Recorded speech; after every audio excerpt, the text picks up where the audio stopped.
Like on Fight Island? Oh, it's absolutely crazy out here. It's definitely a once-in-a-lifetime experience. Just everything is like next level, like futuristic, state-of-the-art out here in Abu Dhabi, and to have an octagon on the beach is absolutely insane. How's the testing been going too? I came out here a little bit early because my coach has already been out here for about a month, so I've been here for about 2 weeks now, and I think I've taken 9 or 10 COVID tests now. So it's definitely strict. We get tested twice a week coming out here. I believe I had 5 just to get on the island. So it's definitely a rigorous process. So then, did you talk to people about Fight Island, what they've had experienced before getting out there? No, I didn't really. No matter what, I'm just here to fight. That's what I love to do, and that's all I train for. So it's like we're just focused on the fight, and yeah, it's cool to have all this cool scenery around you. But there's really one thing to do when I come here. When you got ready to go to Fight Island, did you bring anything extra or just things that different than when you would go to, say, Vegas or other places? Just because you would be more secluded, I guess? No, not necessarily. The UFC takes care of us pretty well, so it's like anything with like weight cut or anything that I really have to worry about that I need, the UFC is going to take care of it for me. So I'm thankful for that. How have you been feeling leading up to the fight? Well, I've been feeling absolutely great. My weight's never been this low coming into a matchup. I'm 2 pounds over right now, and we're like 3 days out from weigh-in, so that's absolutely insane to me. So I'm going to actually be able to go in the cage and perform and feel good, where usually it's like you feel a little bit depleted from the weight cut and just other things to deal with. Well, how did that go for you as far as just conditioning and getting the weight to where you want to be? Were there anything different that you did to do for this time?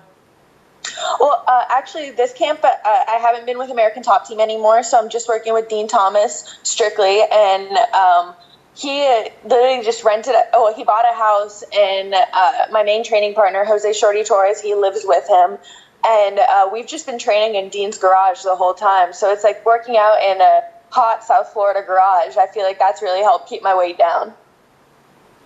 Well, then where in South Florida did you train then if you weren't at American Top Team? I'm about an hour north in Port St. Lucie, Florida now. Oh, so in Port St. Lucie, and you've been in Port St. Lucie, and you went to Westwood High School in Fort Pierce, correct? Correct. I grew up in Port St. Lucie. My parents still live there. I lived there from the time I was like 7 till I was about 22. Then that's when I moved down south to work at ATT. So now we're back up there in Port St. Lucie. Who also has helped you to get ready for this fight? Like I said, Jose Shorty Torres, he's been a huge part of my camp. And also, I've been going to Gamblers Jiu-Jitsu in West Palm. So Amanda Aliquin, who she just got a silver medal at BJJ World. So, yeah, a high-level black belt girl that I've been able to work with. So it's been awesome just to be able to get work all around now. So do you now consider yourself not with the American Top Team anymore, or was it just for this fight, or don't know? No, I'm not with American Top Team anymore. How has that transition gone for you so far? And this is your first fight since you've not been with American Top Team? No, my last fight I was not with them either. When Dean Thomas left American Top Team in March, I believe, and he's my head coach. I've worked with him since I was 16 years old. So whenever he left, ATT kind of gave me the ultimatum where they're like, you have to decide whether you want to work with Dean or work with us. And Dean's literally molded me as a fighter. He's built me from like the time I was 16 years old. I was an unathletic little teenager, and he's brought me to the UFC. So it was a no-brainer for me. I'd follow him anywhere. Your cardio has been noted. I saw some things on there. I think it was Chael Sonnen that like made a comment like, she's not breathing after a fight. You're just standing there just so impressed with your cardio. Do you credit him for your cardio? Yes, I do, but not necessarily because we focus on cardio. Dean and I are always focusing on technical, like just working on technique and making smart decisions. Because if you're making smart decisions, fighting really should be easy. A lot of times people try to make it too hard, going in there trying to have a war and just trying to bang with people. But it's like, if you're going in there making smart technical decisions, there's no reason you should get tired in 15 minutes. How have you been doing with this whole COVID pandemic? Have you been good through all this? Family, friends? Have you pretty much been able to stay away from it and everybody's been okay?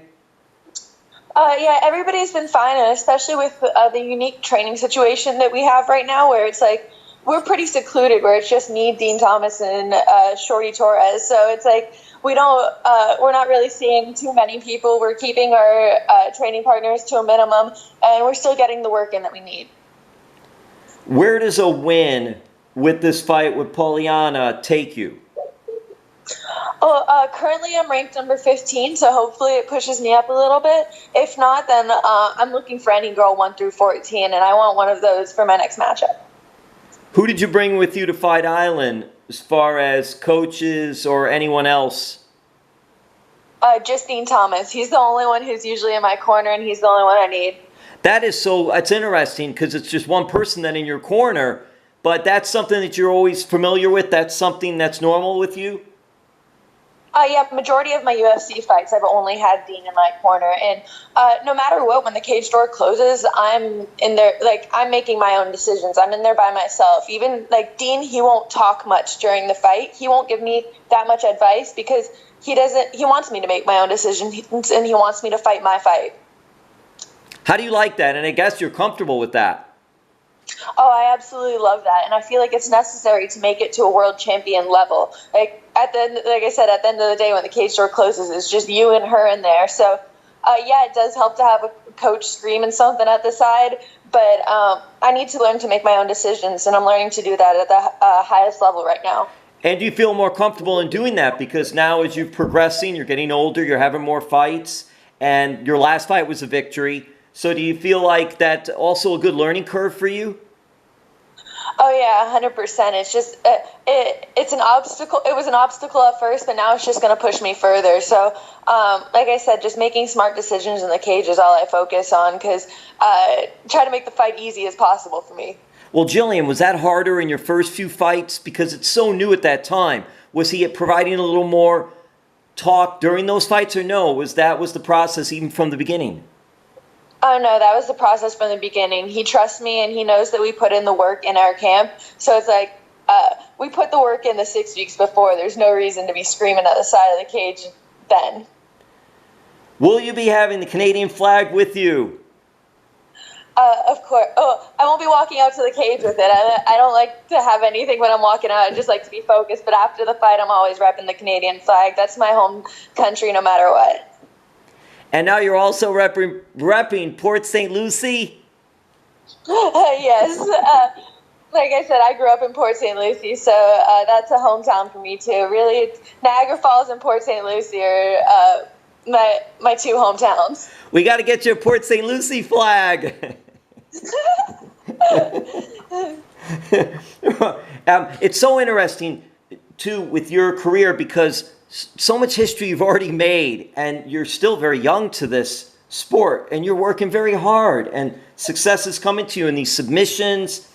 How important now is it, because of the notoriety, because of records, tying records, breaking records, to get that submission now? Is that what you're always thinking about, just trying to get the submission, or is it just about getting through the fight and seeing what's happening? I'm going into a fight trying to do as much damage as possible and take as little damage as possible. I'm always, no matter what, I'm a jiu-jitsu girl, so I'm always hunting for the submissions, and that's just what comes easier to me. But no matter, I'm just trying to get her out of there. I'm trying to do damage and get her out of the fight. You know, I don't get paid by the hour, so I'm just trying to get in and out as quick as possible. Rob the Dog 772, he didn't come with you for this fight? Oh, I wish he could have. I've missed him more than anything. I think I'm going through withdrawals. Will he be watching? Oh, yes, he will. I've been FaceTiming him every single day in Abu Dhabi, and yeah, he's my heart. I just can't wait to get home to him. Who's watching him while you're away then? Who's taking care of him? Or is he self-sufficient? He's actually pretty self-sufficient, but my parents are taking care of him for me. They've always been there for me and always been supportive of my career, so I'm thankful to have them. Rob the Dog 772 still on Instagram. Will he be posting about the fight? I don't know, maybe. We'll see what he feels like. It's so cool. It's so nice to do that too. And I'm wondering, when you were younger, growing up, what did you think you might be doing? What were some of the even early career aspirations for you? Honestly, the only career aspiration I ever had growing up was to be a veterinarian. When I was like probably 7 to 20 something, I was just volunteering at animal shelters. I was working with the Humane Society. I was working with a horse rescue. I was working with a wildlife rescue. Like, that's why I went to Westwood High School, because they had a great veterinary program there. So that's all I ever wanted to do. And then somehow I walked into a kickboxing gym when I was 16. Are you the most famous person from Westwood High School in Fort Pierce? I think there's actually an NFL player too. I can't remember his name currently, who's went to Westwood. So there's a couple of us that are coming out of there. Yeah, but you're getting the most notoriety. You're doing individual sport. You're all over the place now. You're in UFC. You at least have to be on the Mount Rushmore. Yeah, I think I've made it there. I guess I don't look at myself as that big of a deal, you know? I still see myself as that small town girl kind of thing. I'm just here to fight and have fun. Oh, good. You're staying humble, so that's good too. Hey, in your last fight, did you do any celebration at all? Do you take time off after the fight? How does that work, especially during COVID? I think I fought Saturday, flew home Sunday, and was working with Dean Monday. So that's how my schedule is. No matter what, I'm back in the gym. We're back to work, because there's always a girl that's better out there. There's always the next matchup, so we got to be ready for it. Were you more excited then about just getting the fight, more so than it being on Fight Island, or being on Fight Island added a little to it? I know earlier you said it's just the focus is the fight, but what were your thoughts when you initially learned you were going to be on Fight Island? It is an awesome experience, and it like I said, it's a once-in-a-lifetime experience to be out here. There's nothing like this, but no matter what, the fight's my main focus, so it could have been anywhere, and I would have been excited for it. That's my one true love. Was there a moment where you fell in love with MMA and realized that you could do well at this? I don't know if there's a moment specifically. I know when I was an amateur that, I don't know, I just loved taking, when I was an amateur, I took a fight every other weekend. I believe I had 11 amateur fights in 2 years. So that's a lot, and I was staying pretty active. And during that time period, I was still going down to Coconut Creek and working with high-level girls like Tisha Torres and Alex Chambers, who were already in the UFC. And me as an amateur fighter, I was able to hang with them or even like get submissions off sometimes. And I was like, you know, Gillian, like, you're this level, like they're already there, and you're able to keep up with them. What are the goals for you? I guess just obviously the belt's always a goal. It's always something you're moving forward to. But I'm happy that I get to do what I love every single day. This is that's really the joy of this for me, is just to be able to like, I used to work at Chili's for like probably 5-6 months before I got into the Tough House, and there was nothing, like I always say, I'm like, my worst days at the gym are better than any day clocking into Chili's. So I'm just glad that I get to do something that I love, and yeah, it's a great life. Okay, so what do you recommend at Chili's?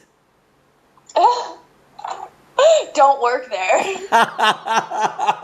Well said. Well played. That was good. Hey, Gillian, a few more questions and I'll let you go. And thank you so much for the time. What do family and friends think about what you're doing? I'm sure now everybody must be just so happy and proud and pleased. But initially when you first started, was there like, well, you know, is this something you really want to do? What's it going to be like? Just how was it the early goings with family and friends up until now? I guess I've always been kind of like a socially awkward, quiet girl, so it's definitely out of the blue and unexpected. Nobody thought that I could really do it. And obviously my mom didn't want to watch me get punched in the face, so that was always a big thing in the beginning. and as a low-level pro, when you're just getting into the pro scene, it's like you're making like $300 a fight, $400 a fight, and it's not looking very good to your parents when you're trying to say like that this can be a career. So it was definitely a struggle at the beginning, but once I made it, they definitely got behind me. You know, they see what I can do, and now they believe in me to the end of the world. All right, so you're from Niagara Falls, Canada, and you're living in South Florida. Buffalo Bills or Miami Dolphins? I'm not MMA is really the only sport that I pay attention to. I lost you there, but I heard you at the end saying MMA is the only sport, so I'm guessing neither. Yeah, I don't really pay attention to anything else. And I'll let you go on this one because I think this is interesting too. And I appreciate your time. I know you're focused and you're getting ready for the fight. And thanks for answering some of the quirky questions. But Halloween's coming up. What was your favorite Halloween costume? Did you have one when you were growing up, when you were little, even as an adult, that you wore that you really liked? Actually, I really love Halloween now. That's one of my favorite. Like, I like dressing up. I like doing the makeup. It's always been a really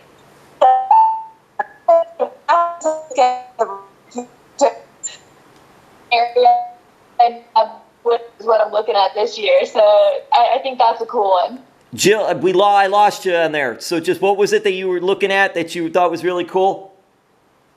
Black Widow from the Avengers. So that's the one I'm looking at this year. So hopefully I'll have some cool pictures for you guys soon. Will Rob the dog be dressed up as well? I haven't even put thought into that yet, but now you just sparked something. That's what I'm here for.